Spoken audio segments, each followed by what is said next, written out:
So if you have any troubles with your website working into, in this case, for example, a phone, a correctly mobile, basically you just finish your website. It looks perfect on your laptop, but when you open this into your phone, it's a disaster. So the most common reason is that your site is not broken. Sometimes it's that your phone is looking at an old cache version of your site. So your breakpoints, for example, you might say, are fighting each other. So we wanted, of course, to change that. So the first thing is the nuclear cache clear. 90% of mobile display issues are just stale cache, so your server is sending the mobile browser and the LCSS file. So if you go and focus directly into your plugin, you wanted to hit the option that says here, purge all. When you purge all of them, if you use the CDN like the cloud file, you must log in directly inside there and hit into the actual that says plugged everything, right? So purged everything, you might be saying this. So once you, of course, do this process, now just get your site using incognito, the private tab into your phone. What you wanted to do is to, let's say, for example, go back directly into WordPress, but instead of, let's say, for example, just signing in and just checking out your actual website, you wanted to do this into an incognito website. Just here, for example, let's say they go for incognito. I paste my website, and I should see that everything looks correctly into my phone. If it still doesn't look really well, what you needed to do, of course, is to browse and to hold the old data, which is the squish breakpoints. If the actual layout, for example, won't let it continue, it's still messy. This happens when you use fixed pixels instead of percentage. You can, of course, use pixels. So in the customizer of the page builder, you want to make sure your columns are set to stack vertically instead of staying side by side.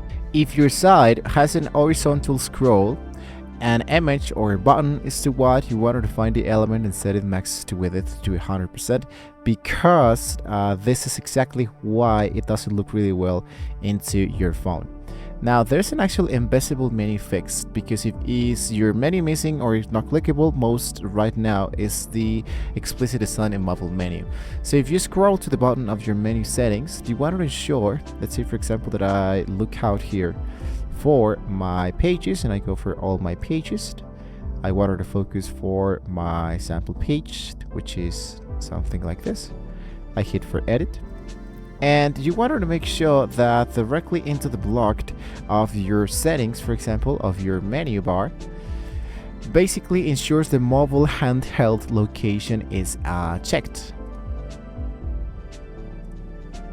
Also, you can just change from desktop to the mobile view to check out how it actually going to be looking the element in real time. So the next time you wanted to change the elements, you can do it so.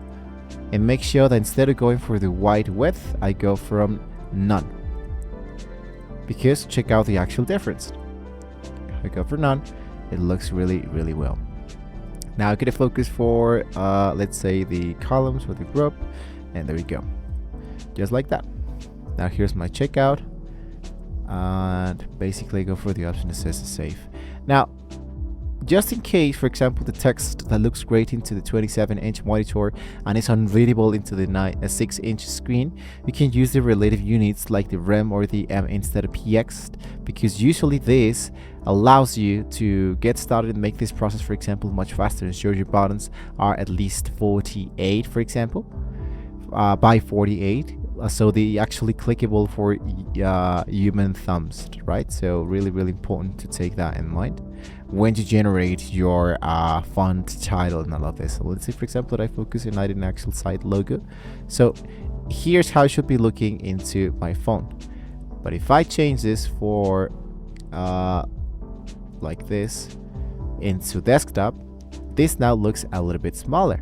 So what I can do is to select this element, and every time I wanted to make this different, I can change to make this a little bit much smaller, which in my case should be appearing directly inside here. So align it to the center, the duotone like this, and there we go.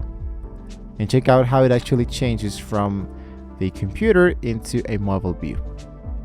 Doesn't look that bad. Now, the last thing that I can do now is that we can use reliable units, as I just told you. to make this more clickable. And you wanted to focus into the addition of the mobile view, so you can preview this into an actual new tab and check out how your mobile site is now responsive, fast, and user friendly.